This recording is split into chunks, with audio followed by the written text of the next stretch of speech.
자, 우리 이제 49페이지. 챕터를 바꿔서 행정 다치 파트. 자, 저는 행정 이념하고 공익이라고 하는 두 가지의 테마가 소개되고 있을 거예요. 출제는 이것도 여러분들 뭐 빈출 A급이에요. 그 행정 이념 파트나 공익 파트에서 한 문제 정도는 꼭 반영이 되어 왔습니다. 자, 먼저 행정 이념에서 좀 정리할 내용들 출제 포인트를 보겠는데, 그 4번에 형평성의 유형 및 학설 나온 거 있죠. 그 소직적 형평이다, 수평적 형평이다. 학설을 얘기할 때 욕구 이론, 평등 이론, 실적 이론, 이러한 학설이 있습니다. 그 내용을 정확하게 구분할 줄 아는지.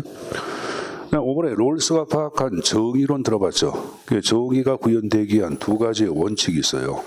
그 원칙을 연관시키는 문제, 이거 A급짜리고, 그리고 이념에서 가장 많이 나왔던 것은 가외성을 묻는 것이 가장 출제 빈도가 높았었습니다. 자, 그럼 이념이 무엇인가? 이념에 대한 개념부터 보자. 자, 행정 이념은 행정이 추구하는 가치 체계나 지도 정신을 행정 이념이라고 얘기합니다. 자, 근데 이런 행정 이념은 시대나 공간에 따라서 행정 이념이 중요성 형태가 좀 다르게 발달되어 왔거든요. 그래서 61페이지를 펴보세요. 자, 61페이지에 보시면은 행정 이념의 변천에서 미국의 이념 변천사가 쭉 나오죠. 그래서 일단은 1783년부터 1910년도까지는 법의 일치가 된 행정, 합법성을 강조했고, 30년대까지는 능률, 이따 배울 거예요. 최소의 투입으로 산출을 극대화시키자. 그리고 공항 이후에는 민주성을 강조합니다. 그리고 이제 50년대 이후에는 목표에 대한 수단의 적합성을 보통 합리성 그러는데, 합리성을 강조하는 행정 이념이, 그리고 60년대 이후에는 효과성, 70년대는 형평성을 강조합니다. 그리고 생산성, 신뢰성까지 이념의 형태가 쭉 발달되어 왔거든요. 그래서 이 시대에 따라서 변천한 행정 이념의 형태가 쭉 나왔는데, 뭐 가급적 여러분들 합법성부터 형평성까지에 관한 논리를 쭉 먼저 얘기를 할 거예요. 얘기하고 난 다음에 기타 우리가 중시하고 있는 이념들을 함께 부연 설명을 좀 하도록 하겠습니다. 자, 그럼 교재 합법성부터 49페이지 내용을 정리를 하도록 하겠습니다. 외우지 마시고 개념만 잠깐 이해두시면 됩니다. 합법성은 법의 일치가 된 행정행위예요. 더 쉽게 얘기하면 법치주의의 천명입니다. 1번에 법치주의의 천명이란 말 나왔죠. 그거 하나 체킹하시면 되겠고, 그 다음 페이지. 자, 합법성 자체는 이제 장단점이 있겠죠. 장점을 얘기할 때는 행정의 자의성, 자의성이란 말은 무슨 말인지 알죠? 제멋대로 한다 그 말이에요. 그럼 법에 근거하여 행정 업무는 이렇게 처리의 절차나 형식을 정해놓으면은 제멋대로 하는 행정을 차단할 수가 있어 없어? 있죠, 여러분들? 자, 법은 가장 객관적이고 외면적인 사회 기본, 행정의 객관성 제고에 기여하겠고, 또 신뢰성 제고에 기여해야 하네. 하겠죠, 여러분들. 그리고 절차적 정당성 확보에 기여한다 이런 말 나오는데, 법적인 절차를 정해놓고 이에 따라서 행위하면은 정당성이 확보가 돼야 안 돼? 되는 거죠, 여러분들. 법적인 절차를 정해놓고 이에 따라서 행위하면은 정당성이 확보가 되는 게 안 되는 게. 우리는 법적 절차에 따른 거다 이렇게 얘기하는 거 아니에요, 여러분들. 그래서 그럴 때 보통 절차적 정당성이 확보란 말을 쓰고 있는 거예요. 또 이 행정의 투명성 제공을 화살펴놓고 정보공개법 제정이라고 적어놔. 정보공개법 제정. 자, 뭐 최근에 와서는 정보공개법이다, 뭐 행정절차법이다 이런 걸 제정해서 행정이 하는 일을 외부로 알리고 있어요. 그래서 투명성 제고에 기여한다고 얘기하는 거예요. 자, 그러나 단점 나온 거 보자. 법규 만능주의를 야기할 위험성이 있고, 법이라는 형식 절차에 지나치게 집착한다, 형식주의. 자, 그다음 행정 편의주의의 증가란 말로 왔는데, 법에 있는 것만 하는 게, 이것은 법에서 언급한 게 없으니까 우리의 영역이 아닙니다, 우리의 의무가 아닙니다, 우리의 권한이 아닙니다 이렇게 얘기하는 게야. 그 법에 있는 것만 하지 법에 규정이 없으면 우리 게 아니라고 얘기하는 것들, 행정 편의주의. 자, 목표의 전환은 뒤에서 배우겠지만 적어놓자. 수단의 목적화라고 적어놓자. 수단의 목적화. 제가 방금 전에 수단의 목적화를 목표의 전환이라고 얘기했어요. 자, 뭐라 그랬어요? 수단의 목적화. 그러니까 수단을 목적으로 인식할 위험성이 있다고 보는 건데, 우리가 법을 얘기할 때는 목표가 아니에요. 뭐 인간의 존엄성을 구현하기 위하여 각종 여러분들 법률이 만들어지는 거 아니야? 근데 너무 법만을 강조할 때는 법을 목적으로 인식할 위험성이 있어 없어? 있죠. 그래서 안에 목적화란 말을 씁니다. 그렇게 단성까지 내용 정리. 자, 이제 두 번째 정리할 것 투명성이 나왔는데, 자, 투명성을 얘기할 때는 최소의 투입으로 산출을 극대화하는 것을 얘기합니다. 더 쉽게 얘기하면 투입분의 산출을 투명성이라고 얘기해. 자, 뭐분의 뭐? 투입분의 산출을 능률성이라고 얘기하는 거예요, 여러분들.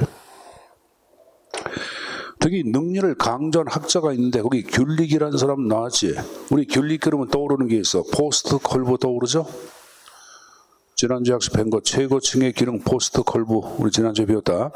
자, 하여간에 그 사람이 이제 귤릭인데 이 귤릭은 능률을 뭐라느냐? 행정의 가치 체계에서 제1의 공리이며 기본적 선이라고 예찬하죠. 제1의 공리이며 액시엄.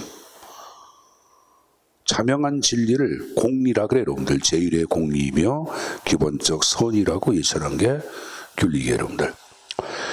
자, 근데 이러한 능률은 다시 두 가지 형태의 능률로 나눠진다. 하나가 기계적인 능률이 있고 또 하나가 뭐가 있다? 사회적인 능률. 두 가지 형태로 나눠지는데, 자, 이 기계적인 능률은 쉽게 얘기하면 금전적 능률을 얘기합니다. 그러니까 금전적인 최소의 투입을 통하여 금전적인 산출의 극대화, 그것을 기계적인 능률이라고 얘기해요.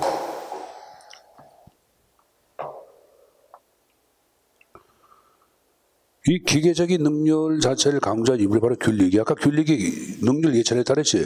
그 능률이 바로 기계적인 능률이야. 특별한 전제가 없으면 능률은 기계적 능률을 얘기합니다. 이건 금전적 능률이라 그랬어요. 금전적 능률. 자, 근데 이 금전적인 능률은 인간을, 이게 보자, 금전적 이익을 극대화시키는 기계로 해석을 해야 해. 하죠. 그래서 기계적 능률이거든. 인간 소현상을 가져온다고. 그래서 이를 비판하고 등장한 새로운 능률이 두 번째로 하고 있는 사회적 능률이에요. 마샬 디목이 한 거죠. 여러분 이거 보자. 사회가 존재하는 이유는 왜 사회가 존재할까? 자, 우리가 사회가 존재하는 이유는, 사회는 왜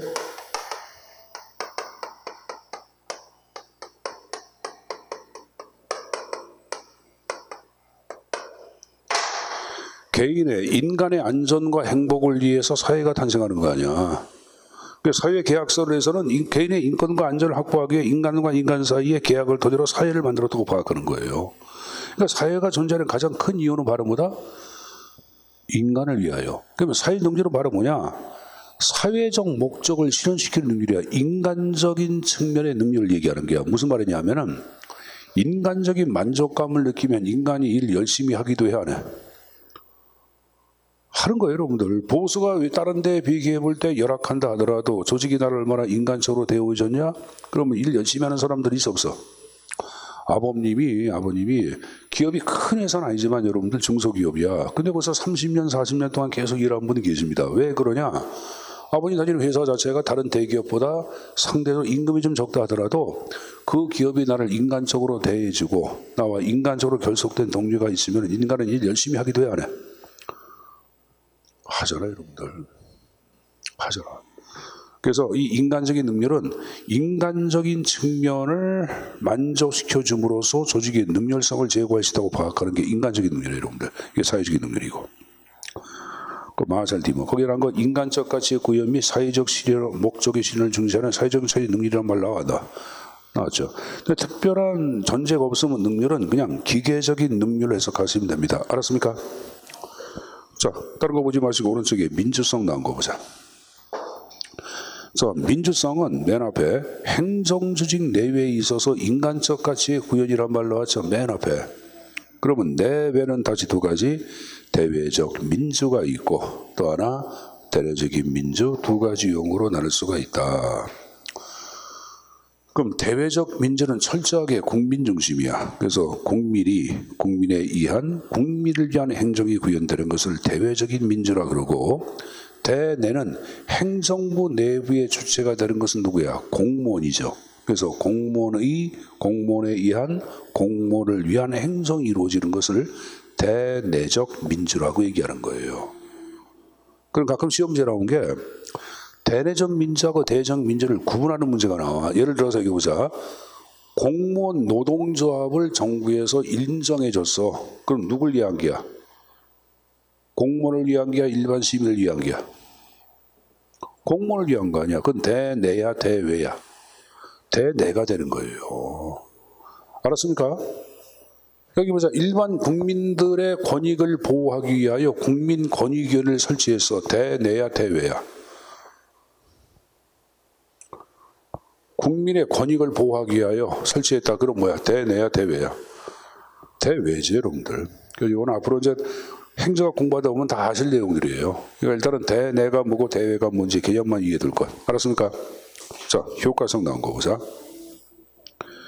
자, 효과성은 목표 달성도를 효과성 그러는데 보통 목표분의 실적으로 표시가 되는 게 효과성이에요. 그럼 일반적으로 목표는 고정된 거고 실적은 나타난 결과 아니야.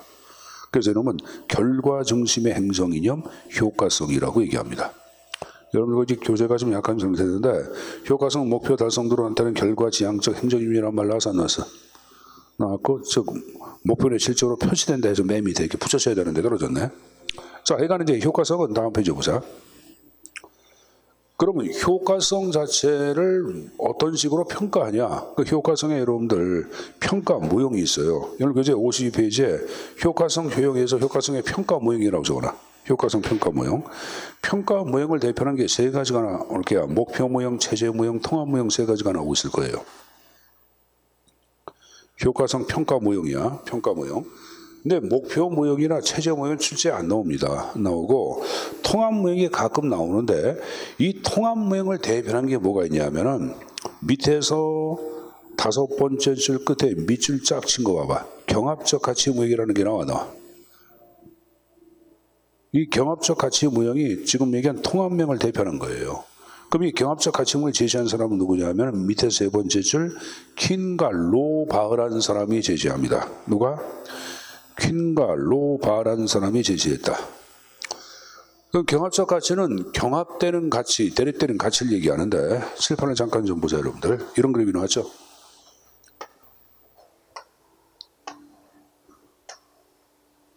이쪽에 신축성이 나왔고 반대에 나오는 게 바로 뭐 여러분들? 통제가 나왔죠. 이쪽은 인간이 나왔고 이쪽은 조직이 나왔을 게야. 이건 환경에 대한 대응을 얘기하는 게야. 그러니까 환경에 대한 대응 자체를 지나치게 강조하면 내부 통제는 경시할까 안 할까? 내부 통제는 경시하겠고 조직 내부의 인간의 가치나 인간의 목표를 강조할 때는 상대적으로 조직 전체의 목표는 경시할 수 있겠지. 근데 이런 경우가 있죠. 야, 조직 전체를 위해서 너 하나쯤은 희생해 할 필요가 있어. 일단은 인간이야 조직이야? 조직이죠. IS 들어봤죠? IS, 이슬람 여러분들 테러 집단. 그럼 이슬람 테러 집단 IS 같은 경우에는 조직을 강조한 게야, 인간을 강조한 게야? 조직을 강조한 거 아니에요, 여러분들. 그러니까 이쪽을 강조하면 이쪽은 경시가 되는 거야. 경합. 그 여의 근간 4가지 형태.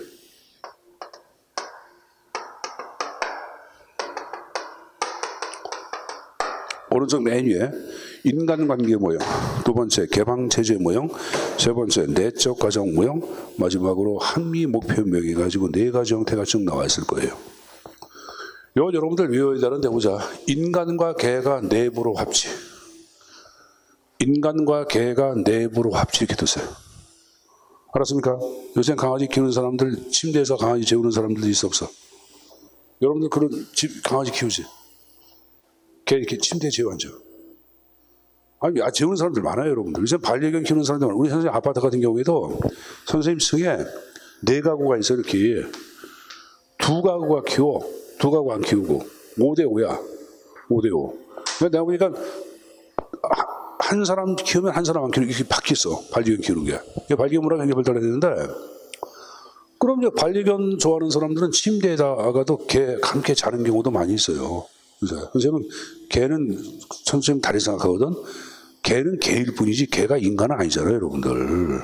그리고 선생님은 강아지로 인해서 피해보는 많은 사람들이 있다고 생각을 하는 거야. 그러니까 뭐 강아지 키우는 분들이 주의할 게 새벽에 강아지 나와서 아파트에 막 짖게 하는 거. 그럼 새벽잠 있는 사람들 같은 경우에 깨 안 깨? 깨잖아. 또 저녁 늦게 밤 10시, 11시에 취할 때 개 끄고 나와서 개가 뭐 짖어 안 짖어? 근데 본인은 그걸 인식을 못하는 게 걔 반려견을 키우는 주인은 그냥 산책 나왔을 뿐이지 그 사람은 남을 피해를 주려고 나온 건 아닌데 그걸 생각을 해야 돼요, 여러분들. 그게 시민정신이거든요. 내가 개를 들고 나와서 밤에 짖게 함으로써 시민들에게 피해를 주는구나. 그걸 생각을 해야 되거든요, 여러분들. 그러니까 그런 걸 생각해서 개를 키우면 좋은데 그런 생각까지 못하는 사람들이 많아요, 여러분들. 그래서 아마 그런 생각까지 하는 반려견을 키우는 주인마저 동해골로 넘어가지. 그러니까 개를 키우는 사람들은 그게 굉장히 중요하고 개통 씌우는 것은 무조건 해야 되고, 여러분들. 불합화라든가 미국 같은 경우에는 여러분들 개를 키우잖아. 그럼 개와 관련된 견세, 세금을 매겨. 세금. 잘 생각해봐. 사회적 개가 있으면서 개가 사회적 비용 자체를 많이 이야기를 해야 돼. 엄청나게 많이 이야기하는 거예요. 개똥도 그렇고 개 오줌도 싸고 뭐 그런 게 얼마나 많아요, 여러분들. 그러면 내가 볼 때는 개를 키우는 사람한테도 개에 대한 여러분 세금을 부과한다는 개인적으로 생각하는 게야. 왜? 개를 키우지 않는 나 같은 경우가 피해를 당하니까 세금을 받아가지고 나 같은 사람들한테 써야 돼, 안 써야 돼? 자, 웃자가는 얘기예요, 여러분들. 근데 구라파라든가 외국은 견세라는 게 있어요. 개를 키우잖아. 그럼 개에 대해서 세금을 붙여. 우리나라도 이제 그렇게 좀 바뀔 것 같아요, 여러분. 바뀌어야 되는데. 선생님, 이거보다 인간과 개가 내부로 합시. 인간과 개가 내부로 합시. 강아지 이쁘죠, 여러분들. 예쁜데, 개를 키우시는 분들은 하여간에 반려견 자체를 키우지 않는 사람들이 이해하게끔 하기 위해서는 그러한 행동이 필요하다고 말씀드린 거예요. 그럼 여기 보자. 인간관계의 모형은 효과성을 평가할 때 뭘 강조한 게야? 환경에 얼마나 탄력적으로 되겠냐, 신축성하고 인간의 가치는 얼마나 구현되는지 여부가 효과성의 평가 기준이 되는 거예요. 알았습니까? 반면에 여기 보자. 합리 목표 모형은 조직의 가치는 얼마나 구현됐냐, 내부에 대해서는 엄격한 통제가 있었냐, 이게 바로 뭐다? 효과성의 평가 기준이 되는 거고. 그러니까 네 가지 형태 정도는 좀 외워서 가지고 가야 되겠고.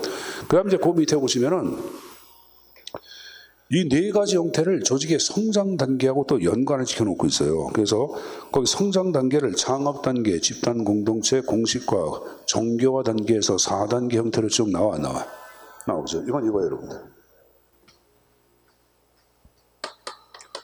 창업, 집단 공동체,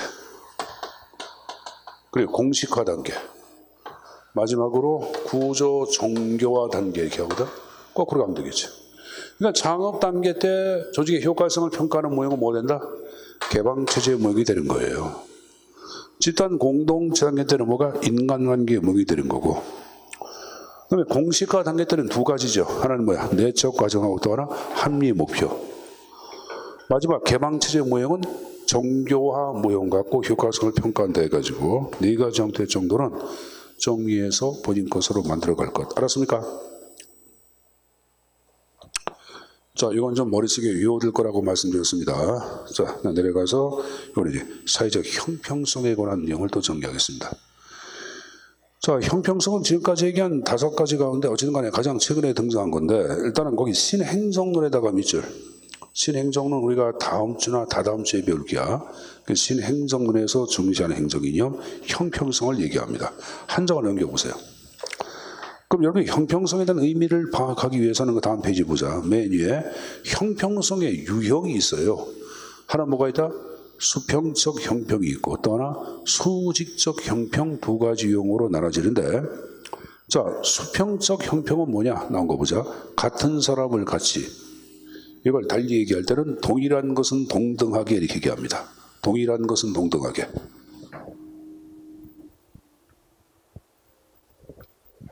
자, 그럼 다 같이 대한민국 국민이다. 그럼 누구나 여러분들 선거할 수 있는 권리를 가져 안 가져? 그렇죠? 이게 수평적 형평이죠.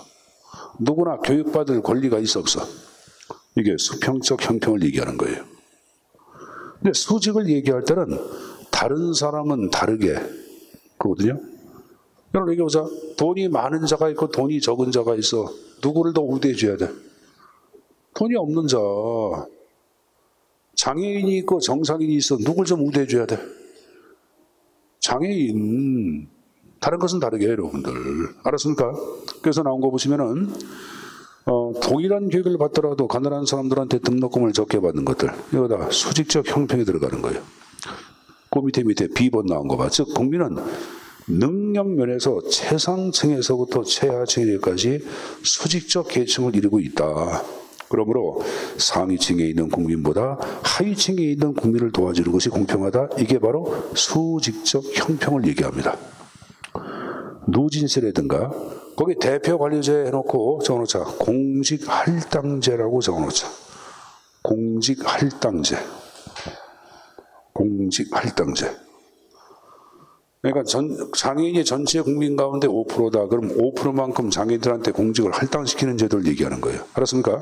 나중에 배워. 이것도 지금 얘기한 수직적 형평이고, 장기 공채 발행 같은 경우에도 수직적 형평.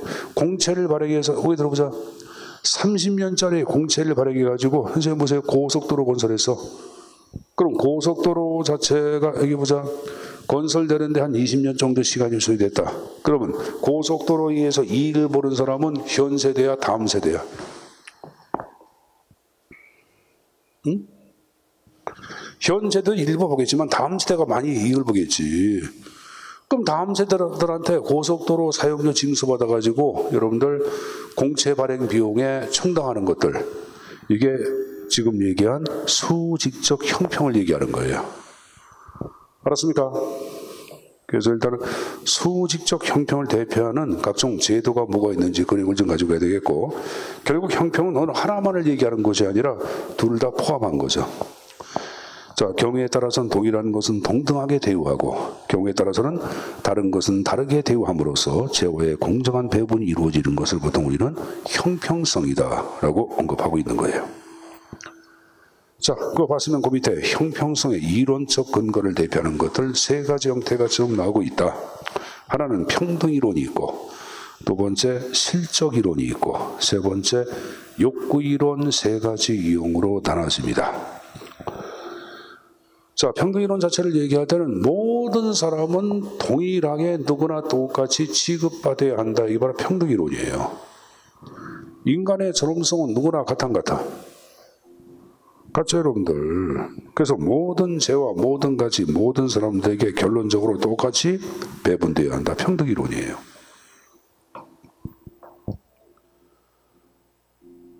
누구나, 자, 여기 보자. 평등이론은 이 말은 뭐냐? 청와대에서 대통령이 행사하는 투표표 하나하고 우리가 행사하는 표 효력은 같아. 똑같다고 파악하는 거예요.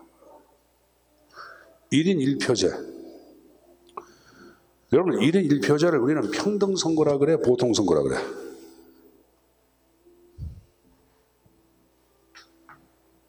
그걸 평등선거라 그래. 그래서 이 평등선거 같은 경우에 평등이론에 근거한 제도라고 볼 수 있습니다. 오른쪽 보시면 여러분들 박스에 평등이론, 사회주의자의 주장, 그 다음 별표, 결과의 공평이란 말이 나왔나? 결과의 공평이란 말 나왔죠? 끝에 1인 1표제 나와서 안 나왔어? 그 1인 1표제에다가 평등선거라고 적어놓자. 평등선거.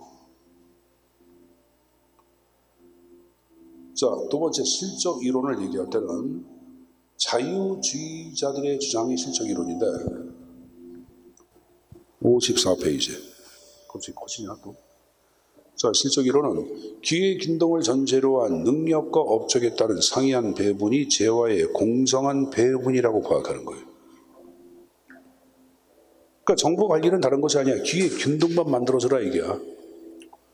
그럼 나타난 실적이나 여러분들 성적에 따라서 배분이 이루어진다고 파악하는 거예요. 정부 관리는 다른 거다? 기회의 균등만 만들어주면 돼. 그럼 오른쪽 보시면 오른쪽 봐봐. 52페이지.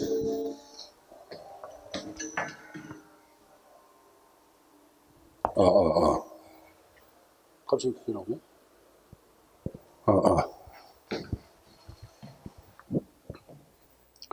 자, 맨 위에 네 번째 줄 끝에 보시면은 불안전 경쟁에 대한 정부의 시장 개입 정책이란 말 나왔나? 55페이지 위에서 네 번째 줄 끝에.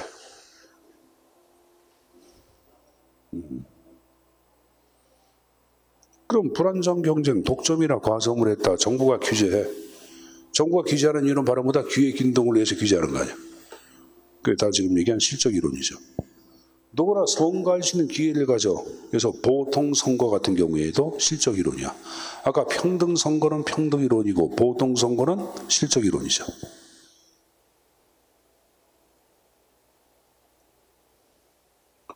그럼 세 번째로 나온 게 욕구의 공평은, 자, 욕구 이론의 기본적 입장은 미칠 부와 가치가 인간의 기본적 욕구, 베이직 니드를 얘기하는데 여기다가 자비로 그 의식주라고 적어놔.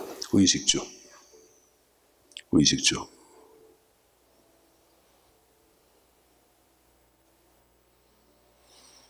그래서 세 번째, 인간은 자신의 능력과 실적과는 관계없이 자신의 기본적인 욕구, 이 기본적인 욕구가 바로 의식주야. 누구나 충족받을 권리가 있다 없다?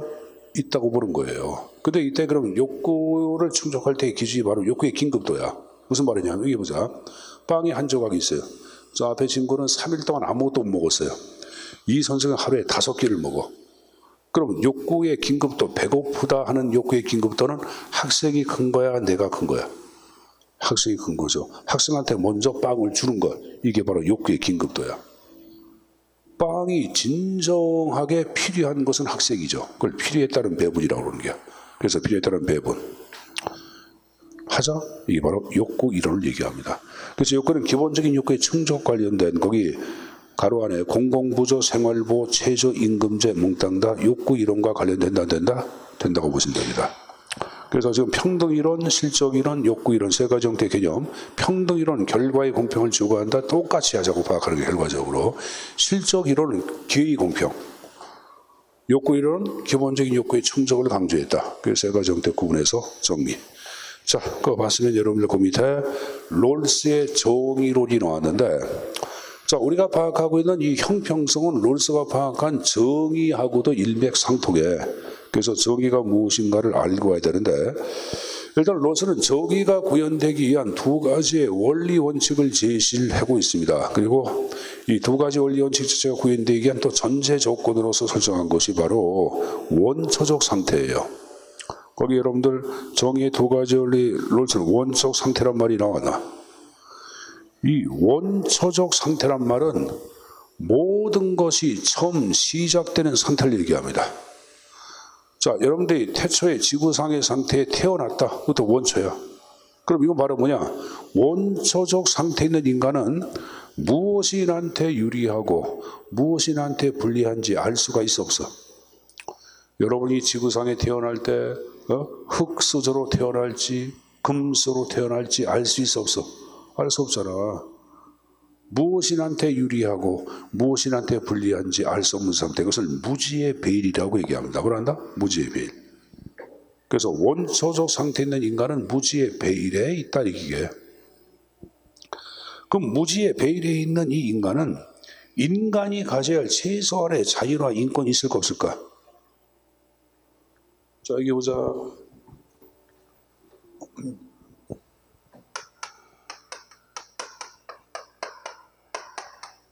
요 무지의 베일 인간은 무엇이 나한테 유리하고 불리한지 알 수 없잖아. 그럼 인간은 자신의 인권이라든가 인간이 갈 최소의 기본적인 자유 권리가 있어 없어? 있죠. 이거를 최대로 보장받기 위하여 두 가지의 원리 원칙에 대해서 합의를 본다. 그 하나가 바로 제1의 원칙이야. 그 제1의 원칙이 바로 뭐냐? 기본적 자유의 평등의 원리란 말 나와. 이 기본적 자유의 평등의 원리는 모든 사람 누구나 똑같이 최대한 기본적 자유를 향유할 수 있다에 대해서 인간들은 합의를 본다고 보는 거예요.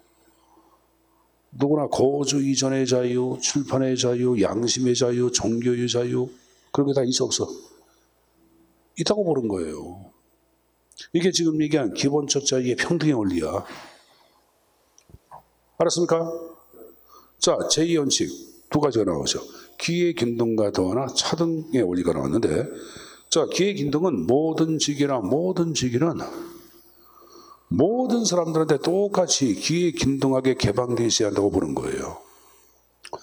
차등의 원리는 불평등 원리라 그러는데, 롤스는 불평등이 정당화되는 유일한 근거가 있다. 그건 바로 뭐냐? 그동안 혜택을 받지 못한 최소수혜자.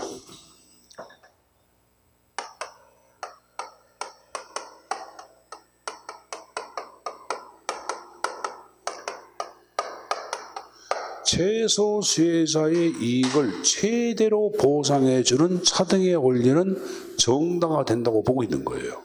그게 차등의 원리예요. 자, 여러분들 보자. 제1과 제2를 얘기했는데 제1과 제2는 소수야. 소수는 순서가 있는 걸 얘기해. 즉 제1의 원리가 구현되고 난 다음에 제2로 가는 거야. 자 보자. 기본적 자유의 평등의 원리. 모든 사람 누구나 똑같이 최대한 기본적 자유를 향해 할 수 있다. 교육받을 권리가 있고 양심의 자유가 다 있어. 그 다음 제2의 원리. 그 다음에 1로 가는 거야. 그 다음 기회균등. 그럼 누구나 교육받았어. 그럼 교육받은 사람들한테 모든 공직의 지위라든가 직위는 모든 사람들 똑같이 개방되어 있다고 부르는 거야. 기회균등. 그래서 10명의 공무원을 뽑는데 15명의 동의 합격자가 만들어졌어. 그럼 이 가운데 10명을 뽑을 기준이 있어야 돼, 없어야 돼? 그게 바로 차등이야. 그 다음에 차등. 차등은 바로 뭘까요, 여러분들? 그동안 혜택을 받지 못한 여러분들, 누가 장애인들, 기초생활수급권자, 그들을 먼저 뽑아주는 걸 얘기하는 거예요. 근데 지금 얘기한 제1과 제2는 제가 소수라고 그랬어요. 소수. 차례 서자. 소수. 소수는 순서가 있어 없어? 순서가 있잖아. 그래서 뭐냐면은 제1의 원리가 구현되고 제2로 가는 게야. 알았냐? 제2도 뭐가 기회균등 다음에 차등으로 가는 거예요. 그래서 이러한 절차를 준수함으로써 정의가 구현되는데 이게 절차를 준수하는 것이 바로 공정성이다라고 얘기한 게 롤스예요. 롤스의 정의를 공정성으로서의 정의라고 얘기하는 거고 이게 절차를 잘 준수하는 것을 절차론적 정의관이라고도 얘기합니다. 자 보자 여러분들. 첫 번째 절차적 정의관 나왔어? 나왔죠? 롤스는 또 정의를 공정성으로서의 정의에 계산했어요. 했죠? 정의의 두 가지 원리. 원초적 상태를 뭐라고 가정? 무지의 배일로 가정하고 있다. 내가 제1의 원칙 뭐야? 기본적 자유의 평등의 원리 얘기했고 제2의 원칙 기회균등하고 또 하나 불평등 조정, 차등 조정의 원리를 얘기했다. 근데 이제 하나 위할 게 롤스는 이런 얘기합니다. 요 차등 조정의 원리가 또 한 번 정당화되기 위해서는 소위 저축의 원리하고 양립할 때 정당성을 띈다고 봐. 그래서 그 끝에 저축의 원리란 말 나와 있을 거예요. 자, 이 저축의 원리하고 양립할 때 여러분들 차등의 원리는 정당화진다고 봐. 무슨 말이냐면은 요 차등은 현재 없는 사람을 위해서 정부의 곳간 재정 창고를 비워가지고 봐. 그런 게야. 이게 차등이야. 장애인들, 기초생활수급권자 이런 사람들 위해. 근데 여러분들 보자. 그러면 현재 공무원 연금이 있어. 연금 갖고 없는 사람을 다 썼어. 아무것도 없어. 그럼 미래 세대를 위한, 미래 세대의 복지를 위한 여러분들 돈은 있는 게 없는 게야. 현재 국민연금 갖고 쓴 게 여러분들 장애인복지, 노인복지, 기초생활수급자의 복지로 돈 다 쓰고 그랬어. 그럼 현재 돈을 내고 있는 미래 세대를 위한 복지는 고려한 게 아니야. 고려하지 않은 것이. 그래서 이건 잘못된 거야. 그러면 어떨 때 정당화되냐? 미래 세대를 위하여 미래 세대 복지를 위해서 저축이 있어야 한다고 보는 거야. 그걸 저축하고 양립할 때 차등의 원리는 정당성을 띈다고 봐. 그게 롤스예요, 여러분들. 그래서 여기 나온 거 함께 좀 정리해서 가져가시고 56페이지에 보시면은 자 거기 밑줄 거 보자. 아울러 평등한 자유의 원리 제1의 원리는 제2의 원리의 우선시. 제2의 원리에서도 기회균등이 뭐보다 차등의 원리 우선시란 말이 나왔나? 저기서 그 형태까지 내용 좀 숙지해서 가져가야 돼요, 여러분들. 알았습니까? 롤스의 정의론도 시험지에 많이 나와요, 여러분들. 그러니까 원초속 상태 무지의 배일, 제1의 원리, 기본적 자유의 평등의 원리, 제2 두 가지 얘기했다. 뭐하고 기회균등과 또 하나 차등 조정의 원리 얘기했다. 그럼 기회균등의 원리는 뭐의 우선시대? 차등의 원리. 알았습니까?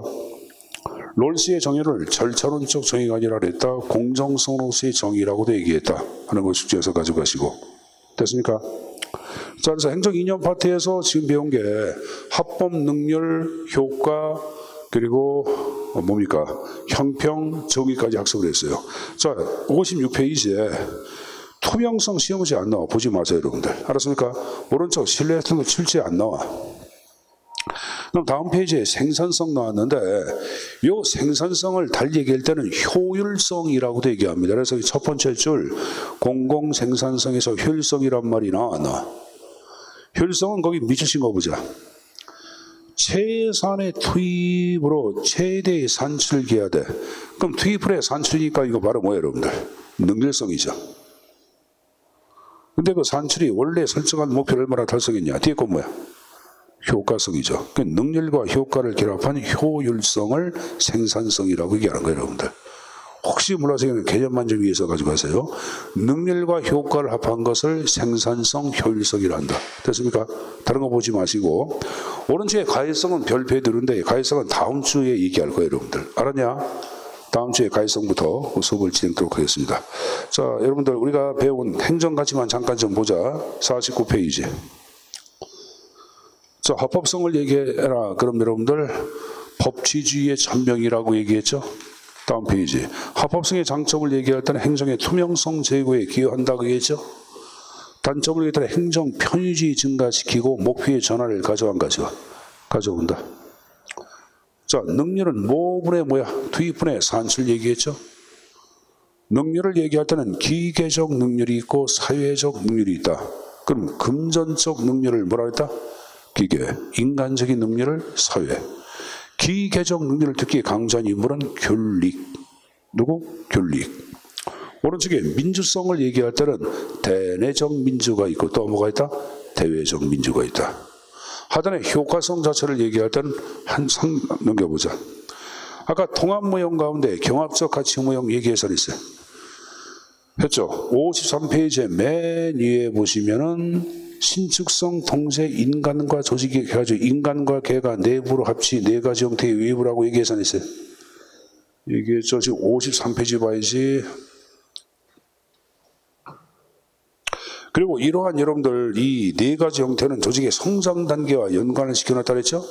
그 밑에 창업 단계, 집단 공동체, 공식화, 정규화 단계까지 연결해서 가져갈 거예요. 자, 봤으면 여러분들 형평성. 형평은 두 가지가 있다. 수직적 형평이 있고 수평적 형평 두 가지로 나눠서 얘기했지? 학설은 세 가지가 있다. 평등이론, 실적이론, 욕구이론. 자, 결과의 공평, 평등이론. 기회의 공평, 실적이론 얘기했죠? 기본적 욕구의 증정은 욕구이론이라고 배워서 안 배웠어? 배웠죠? 자, 롤스의 정의론. 원초적 상태를 뭐라고 가정? 무지의 배일. 자, 제1의 원칙 뭐? 기본적 자유의 평등의 원리. 제2의 원칙 두 가지 얘기와 뭐고 기회균등, 차등, 조정. 그러면 기회균등은 차등, 조정의 원리에 우선시된다고 얘기했어요, 여러분들. 기억납니까? 자, 롤스의 정의론까지 꼭 숙제에서 내용 좀 가져가야 되겠고 다음 주에는 가해성 파트부터 수업을 진행할 테고 다음 주부터는 하부부터 수업을 진행할 테니까 여러분들 얘기하는 식으로 다음 주에는 그렇게도 수업을 진행하겠습니다. 자, 오늘 고생 많았습니다. 여기서 마치겠습니다.